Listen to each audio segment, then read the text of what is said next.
দিবে? কে দিবে?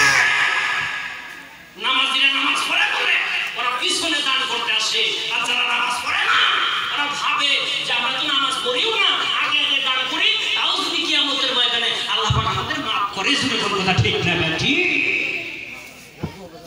আমার ভাইরা, কিন্তু শর্ত একটা আছে, আল্লাহর ঘর মসজিদে যারা দান দিতে আসবে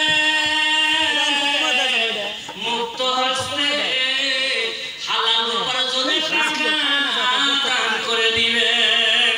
কারণ আমার আল্লাহ গরিব না,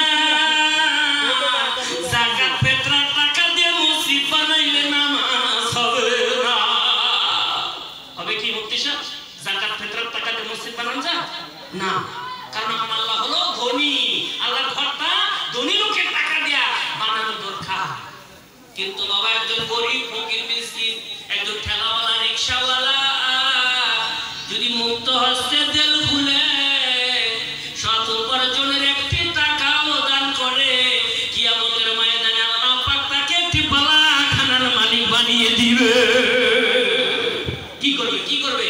জান্নাতে একটি বালাখানার মালিক বানিয়ে দিবে যদি সৎ উপার্জনের একটি টাকা দিয়ে মসজিদ আপনি নির্মাণ করতে সহায় করেছেন। মনে রাখবেন আমার ভাইরা। তাহলে একটা মাসলা আমি আপনাদেরকে হল করে দিয়ে যাই। যদি বলেন হুজুর বেনামাজিরা দান করলে সেই দান কি মসজিদে দেওয়া চলে?